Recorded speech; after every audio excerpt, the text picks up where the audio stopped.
13 विधायकों को एक जैसे ही वोट मिल गए। 13 विधायकों को हूबहू एक जैसे वोट। ये हेडलाइंस देखिए, बिहार चुनाव रिजल्ट, दो डिप्टी सीएम सहित 13 विधायकों को मिले एक जैसे वोट। कांग्रेस ने उठाए सवाल, यानी समझ रहे आप, 13 के 13 विधायक एक जैसे वोट आपको दिखाई देंगे। सिर्फ बात इतनी नहीं है, इसके साथ साथ बाहुबली आनंद सिंह को लेकर भी एक हैरान करने वाला आंकड़ा सामने आया है, जिसकी खूब चर्चाएं हो रही हैं। लेकिन पहले बात करेंगे उन 13 विधायकों की जिनके आंकड़े इस वक्त आपकी स्क्रीन पर होंगे, और साथ ही साथ ये आंकड़े मनगढ़ंत नहीं है, चुनाव आयोग के दिए हुए आंकड़े हैं। जब गिनती हुई और गिनती के बाद ये आंकड़े सामने आए, फिर से ज्ञानेश कुमार को लेकर शक गहरा होने लगा विपक्ष का। क्यों? क्योंकि जहां पर एजेंट भी नहीं है, वहां भी किसी पार्टी के एजेंट भी नहीं है, वहां भी प्रत्याशी जीत गया। उसका खुद का वोट जहां नहीं है वो भी जीत गया। अजीबोगरीब किस्से हैं, कई संजोग और प्रयोग का जिक्र किया जा रहा है, लेकिन देखिए आपकी स्क्रीन पर एक एक करके आंकड़े आएंगे और ये आंकड़े खुद गवाही देंगे कुछ और। 5 प्रमुख विधायक जिनको मिले एक जैसे वोट, लगभग एक जैसे वोट। इसमें कौन कौन है देखिए आपकी स्क्रीन पर। उप मुख्यमंत्री यानी डिप्टी सीएम 1, कैबिनेट मंत्री 2 विधायक इसमें शामिल है। देखिए इत्तेफाक नंबर आपकी स्क्रीन पर आपको दिखाई दे रहा होगा, चाहे सम्राट चौधरी को वोट मिले हों, विजय सिन्हा को वोट मिले हों, और इसके नीचे आपको दिखाई दे रहे होंगे, देखिए ये नीरज कुमार सिंह, उनका वोट देखिए, और वीरेंद्र सिंह का वोट देखिए, और साथ ही साथ कृष्ण कुमार ऋषि आपको दिखाई दे रहे होंगे। सबका वोट, सबका आंकड़ा लगभग आपको एक जैसा ही दिखाई दे रहा होगा। अब इत्तेफाक नंबर 1 था ये, अब ये वायरल हो रहा है। अब इत्तेफाक नंबर 2 देखिए। इत्तेफाक नंबर 2 क्या है आपकी स्क्रीन पर? इसमें आपको 100 की कहानी दिखाई दे रही होगी। देखिए तारकिशोर प्रसाद से शुरू होता है मामला, और सुरेंद्र मेहता, संजय कुमार, रंजन कुमार, और अंत तक देखते जाइए आपको आंकड़े दिखाई देंगे, रोहिल रंजन तक, सब एक जैसे वोट आपको दिखाई देंगे। यह है इत्तेफाक नंबर 2। ऐसे में भाई विपक्ष कह रहा है कि ये कैसे संभव हो सकता है कि आंकड़े अब ये जो आए हैं सामने, ये बिहार की राजनीति में नया विवाद पैदा कर रहे हैं, जहां विपक्ष चुनाव में धांधली के आरोप लगा रहा है। अब वोट में समानता, कांग्रेस सवाल उठा रही है कि डिप्टी सीएम सम्राट चौधरी, देखिए एक बार दोबारा से देखिए आपकी स्क्रीन पर, डिप्टी सीएम सम्राट चौधरी को कितने मिले हैं? 1,22,480 वोट। ऐसे ही विजय सिन्हा, उनको मिलते हैं 1,22,408 वोट। नीरज कुमार 1,22,491। ऐसे ही आगे जाइए, कृष्ण कुमार ऋषि 1,22,494। और यही आंकड़े करीब करीब आपको सभी दिखाई दे रहे होंगे, कहीं पर आपको 480, कहीं 408, तो कहीं 491। संजोग का जिक्र किया जा रहा है, यह संजोग है। लेकिन कांग्रेस की प्रवक्ता सुप्रिया श्रीनेत वो क्या कुछ कह रही हैं, उसे भी हम आपको दिखाएंगे। और फिर एक जबरदस्त संजोग और है, उस आंकड़े को सुनेंगे ना तो आप दंग रह जाएंगे। मगर देखिए सुप्रिया श्रीनेत जो ट्वीट कर रही हैं वो क्या लिख रही हैं? वो लिख रही हैं कि ज्ञानेश कुमार जी, ये ईवीएम वाली 122 की सेटिंग क्या है, माजरा क्या है।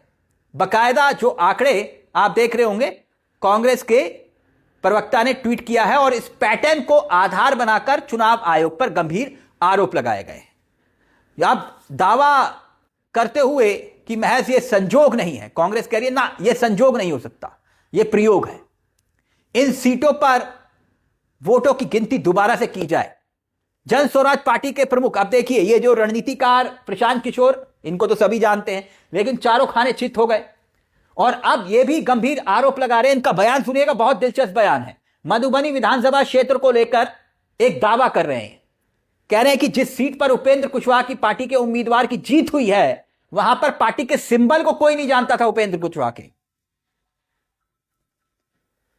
और प्रशांत किशोर क्या कुछ कह रहे हैं पहले आप सुन लीजिए, और फिर एक और गजब का किस्सा है, संजोग आंकड़ा है, वो भी आपको दिखाएंगे प्रयोग। लेकिन पहले प्रशांत किशोर का ये बयान सुनिए।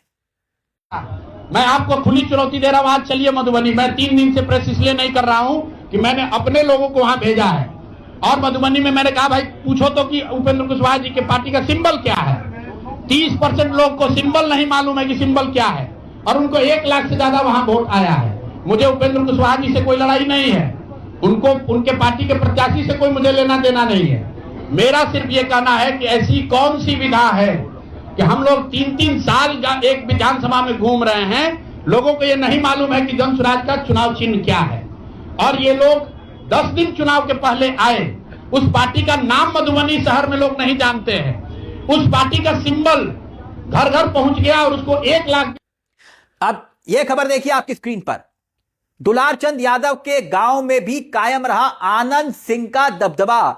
पीयूष प्रियदर्शी तो महज इतने वोट में निपट गए।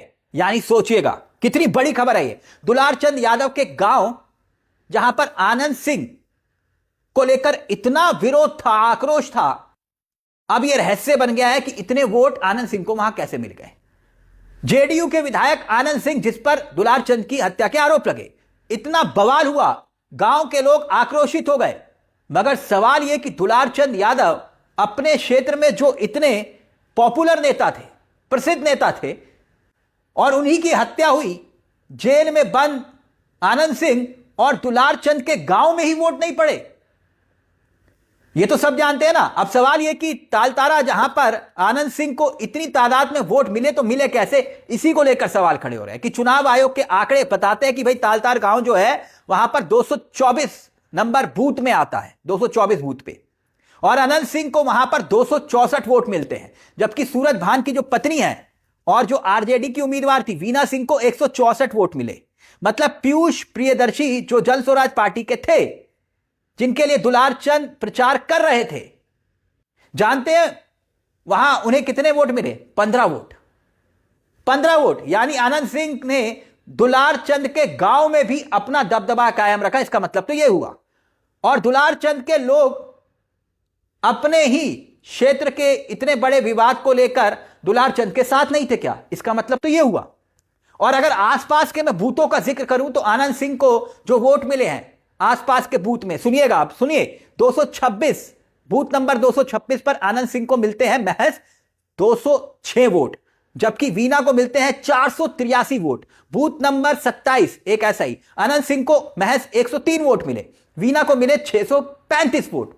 मतलब बाकी जगह जो क्षेत्र में आनंद सिंह को वोट कम मिलता है, लेकिन उसी गांव में जहां दुलारचंद का गांव है, जहां उनकी हत्या हुई, वहां वोट जो है ज्यादा मिलता है आनंद सिंह को। अब सोशल मीडिया पर तमाम तरह के ऐसे कई किस्से आपको सुनने और देखने को मिल जाएंगे।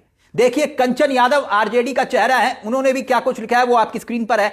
वो कह रहे हैं कि भाई ये 100 वाली सेटिंग क्या है, यानी वो 100 वाला मसला जो हमने आपको दिखाया था, उसी आंकड़े को लेकर ये सवाल इन्होंने पूछे हैं। मगर खैर, सवाल सोशल मीडिया पे पूछे जा रहे हैं, लेकिन आप जानते हैं कि चुनाव आयोग जो है इस वक्त उनकी भूमिका को लेकर क्यों संदेह है, क्यों सवाल है। और ज्ञानेश कुमार जो हैं, आप जान रहे हैं मसला क्या है।